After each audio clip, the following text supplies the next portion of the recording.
En 2000, dans une avenue banale de la ville de Dramoud, un enfant se fait maltraiter par ses camarades de classe. Il se faisait humilier, harceler et frapper par tous les élèves. Il n'avait malheureusement pas d'amis.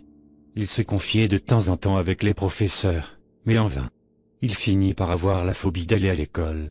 Son père, alcoolique, lui disait que son fils était complètement con de ne pas se défendre. Quant à sa mère, elle disait que tout cela allait passer et que plus personne ne l'embêtera. Et puis un jour, Louis eut une idée en tête, dessiner un dessin qui représenterait un ami imaginaire. Il ne le coloria pas, il y prit soin comme la prunelle de ses yeux. Il parlait aussi à son dessin. Et puis, il finit par le nommer Zouglas. Quand il est l'heure de se coucher, Louis mit son pyjama, se brossa les dents, et dit à Zouglas de faire de beaux rêves. Louis rêva que Zouglas soit réel, qu'il parle avec lui, qu'ils jouaient ensemble, qu'ils firent une amitié solide. Sans que Louis n'ait à se faire frapper, ni insulter. Quelque chose que Louis voudrait plus que tout au monde. Cependant, dans le salon, les parents discutèrent du cas de Louis par rapport à son comportement avec son dessin. Le père répétait sans cesse que Louis était complètement fou, et qu'il devrait être mis à l'hôpital. La mère n'approuva pas du tout cette méthode. Elle disait que Louis faisait ça pour avoir enfin un ami qu'il attendait depuis beaucoup d'années. Le lendemain matin, quand Louis se leva, il remarqua quelque chose d'étrange. Son dessin était colorié.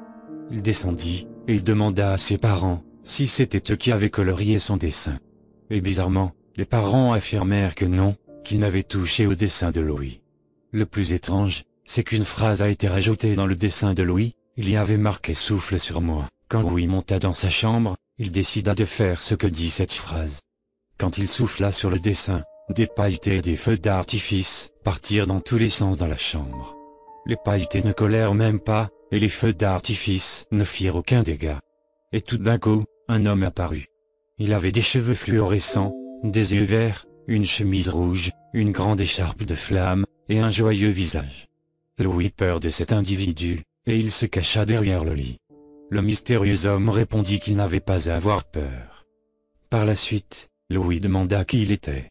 L'homme dit qu'il s'appelait Zouglas, et qu'il est la création de Louis. Ce dernier avait les yeux ronds, il souriait, il avait les larmes aux yeux. Son rêve s'était enfin réalisé. Il avait un vrai ami. Ensuite, Louis et Zouglas discutèrent et rigolaient ensemble, et quand Louis disait qu'il allait présenter Zouglas à ses parents, ce dernier n'était pas très admiratif de l'idée, car il y avait un petit détail que Zouglas n'avait pas dit à Louis. Mais ce dernier était déjà en bas, quand il raconta que son ami imaginaire est en vie. Sa mère fit semblant de le croire, quand au père il croyait toujours que son fils était fou. Louis voulait que sa mère monte voir Zouglas dans la chambre. Quand elle arriva devant Zouglas, elle ne vit personne. Elle dit à Louis qu'elle était désolée, qu'il n'y avait personne et que ce fameux Zouglas n'était que dans sa tête. Louis répondit que cela est vrai, que Zouglas existait. La mère ne dit pas un mot. Elle descendit et retourna sur le canapé. Louis était déçu. Ensuite, il posa une question à Zouglas. Pourquoi il ne t'a pas vu? Parce que je suis le seul à décider si je dois être visible aux yeux des autres. Mais pourquoi tu ne t'es pas mis en visible? Bah imagine. Si ta mère me voit, elle tomberait sûrement dans les pommes. Et alors? En général, un ami imaginaire, ça doit être vu que par son créateur. Mais tu n'es pas imaginaire. Tu es un vrai humain. Non, je suis une entité, c'est différent. C'est quoi une entité? C'est quelque chose comme un fantôme, une âme, un truc qui n'est pas censé exister. Louis se mit à pleurer. Pourquoi tu pleures, Louis? Parce que, si on prouve pas ton existence, ma mère va me prendre encore pour un enfant sans amis, et je ne veux pas. Bon. J'ai peut-être une idée. Ah bon? Oui. Zouglas eut l'idée de faire une farce aux parents de Louis. La farce était simple, remplacer le dentifrice par du lait. Une fois cela fait, Louis et Zouglas attendaient sagement la réaction des parents face à leur farce.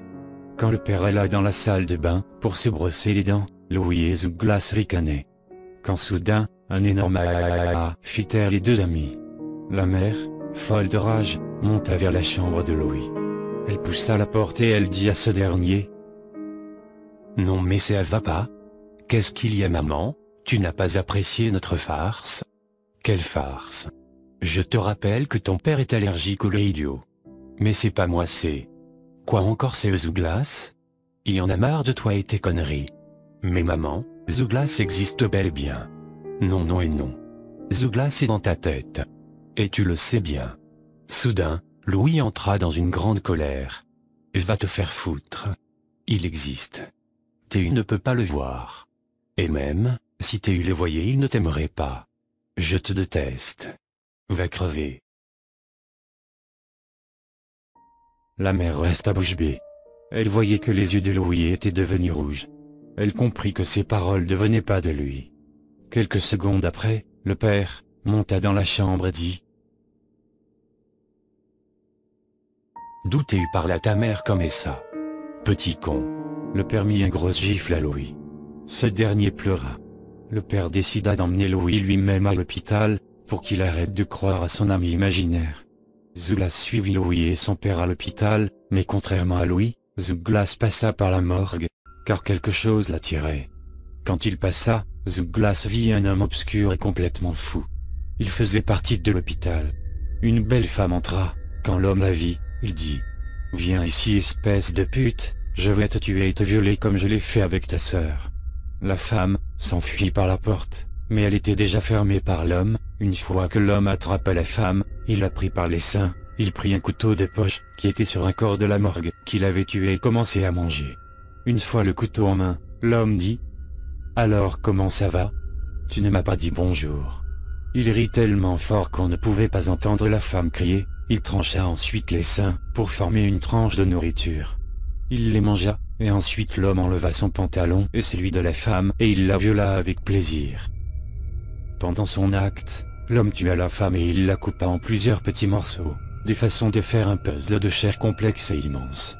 En regardant le spectacle, Zouglas avait extrêmement peur de lui. Quand l'homme se tourna vers Zouglas, il lui dit: Salut, mon ami. C'est toi? Comment cela est-ce possible? Oui, cela faisait longtemps, n'est-ce pas? Pars de mon chemin, je veux rester dans ce corps, cette vie est parfaite. Ah! Tu cherches à défendre qui? Personne. Louis? C'est ça? Ne t'approche pas de lui ou sinon. Ou sinon quoi? J'en ai rien à foutre de tes menaces. Il est temps de changer de méthode. Soudain, l'homme disparut devant Zouglas. Ce dernier était en train de trembler. Un homme entra dans la morgue. Il était horrifié face aux dégâts du massacre de la jeune fille. Ce dernier courut pour signaler qu'un tueur était dans l'hôpital. Quant à Zouglas, il partit au deuxième étage de l'hôpital pour aller voir Louis. Zouglas arriva dans la salle d'accueil, et le père de Louis discutait avec le médecin. Le médecin posa une question au père de Louis. Vous pouvez me préciser quels sont les symptômes s'il vous plaît? Mon fils est complètement fou. Veuillez préciser, je vous prie. Il est certain que son ami imaginaire est réel. Cela est normal, votre fils n'a que 8 ans. Il a insulté sa mère, et il m'a fait faire une allergie. C'est bizarre. Quoi qui est bizarre? Si un enfant croit tellement à ces histoires, qu'il agit par la violence, c'est qu'il doit être absolument analysé, et mis chez un psychologue. Ok, ça me rassure, je reviendrai dans une semaine. Comment ça? Vous abandonnez votre fils comme ça? Oui, cela sera sa punition. Zouglas était étonné, et il décida d'aller discuter avec le père alcoolique, afin de remettre les choses en ordre. Mais en vain. Quand Zouglas apparut devant le père, ce dernier eut très peur, et se mit à courir et à rentrer chez lui. Quand Zouglas arriva devant Louis, ce dernier dit: Zouglas? Louis vit que Zouglas avait beaucoup changé. Zouglas avait la tenue de l'hôpital, ses cheveux étaient devenus noirs, et au bout de chaque mèche de cheveux du sang coulait. Sa peau était devenue blanche, ses yeux étaient creusés et on pouvait apercevoir un point rouge à chaque œil. Il avait un sourire hideux avec des dents pointues et couvertes de sang. Ce dernier dit: Viens avec moi. Ne discute pas. Tu me fais peur. Tu n'as pas à être effrayé, je suis ton ami, et je vais te faire sortir d'ici. Oui, mais pourquoi tu es comme ça? Tu le sauras bientôt, ne t'en fais pas. Zouglas emmena Louis à la maison. Une fois arrivés, les parents étaient partis. Louis et Zuglas ne comprenaient pas. Zuglas amena Louis dans sa chambre, ce dernier était fatigué. Louis était heureux de voir que Zuglas s'occupait autant que ses propres parents, il pleurait des larmes de joie. Soudain, Zuglas changea d'apparence, il redevenait comme avant. Louis était étonné. Pourquoi tu es redevenu comme avant, Zuglas? Je m'adapte à ton humeur, c'est tout. Je comprends pas.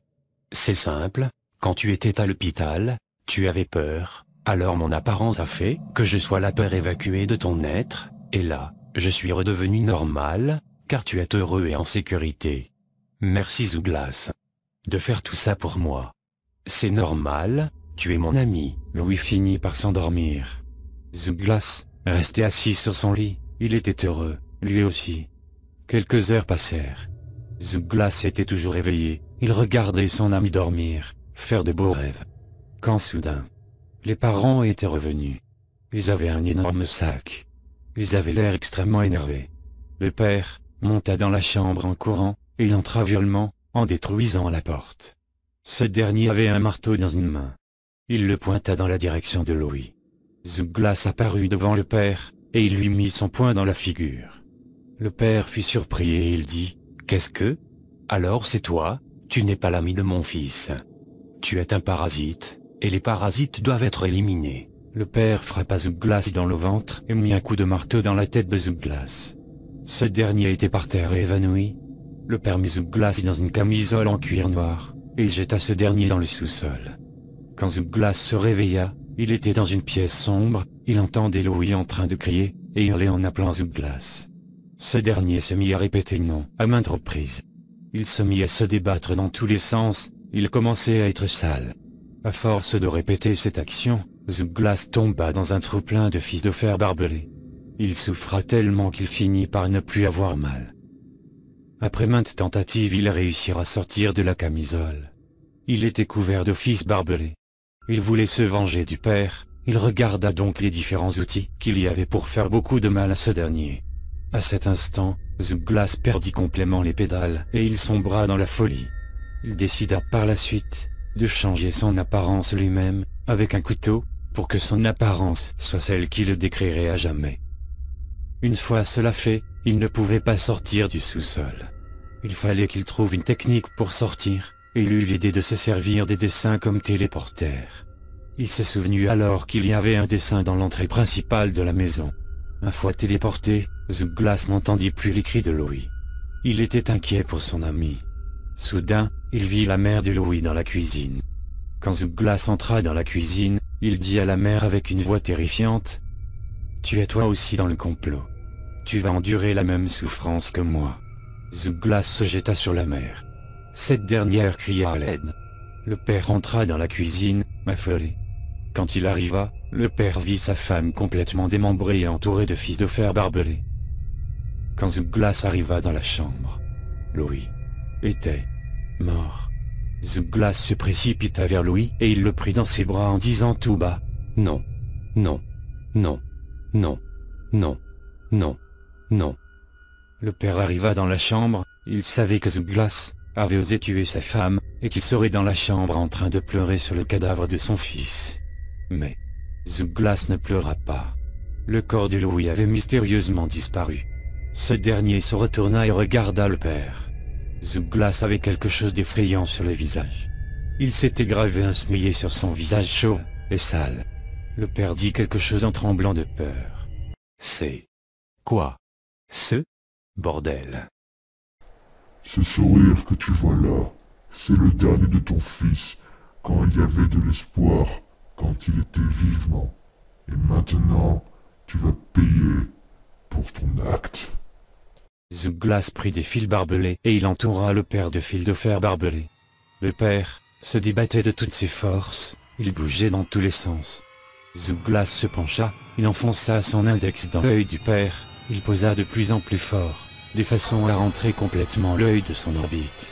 Zuglas regarda le père, il était heureux. Ce dernier se pencha vers sa victime en disant « Tu as peur? Tant mieux, je vais te montrer ce que c'est que la vraie peur. » Zuglas saisit les doigts, Il y retourna et les tira par la suite, pour faire une sorte de tire-bouchon. Il tendit ensuite le bras, doigt et en un seul geste, il plongea sa main dans l'intestin du père. Il les retira. Zouglas voyait que le père était en train de mourir petit à petit. Sans perdre de temps, il sortit une seringue de sa poche, et il la planta dans le thorax du père. Une fois cela fait, Zouglas prit une énorme pince monseigneur, et il mit les pointes dans chaque œil, et il tira d'un coup sec, de façon à détruire les orifices. Et pour terminer, Zouglas prit des fils barbelés, et il les entoura autour de la tête du père et il serra, serra, serra, serra. Et d'un coup, la tête du père finit en bouillie.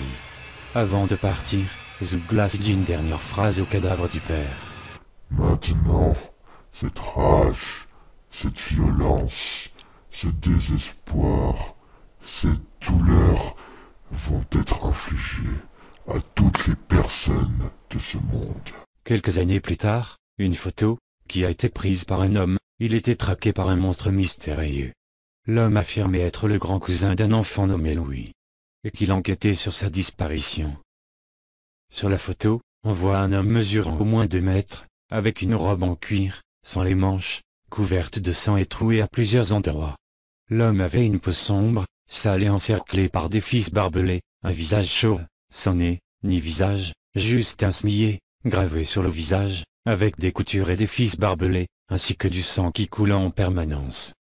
Quelques années plus tard, on trouva une avenue déserte contenant plus de 1000 morts. Les enfants de 7 à 9 ans étaient en vie contrairement aux parents et aux adolescents. D'après les survivants, il se serait passé quelque chose d'horrible. Un enfant avait réussi à avoir un vrai ami imaginaire, qui était nommé Zouglas. Cet ami serait devenu un monstre, qui aurait tué ses parents, pour venger la mort de son créateur. Par la suite, il tua plusieurs parents avec une violence inuite. Et maintenant, ce monstre finit par adopter un nom symbolique. Son nom est Zedro.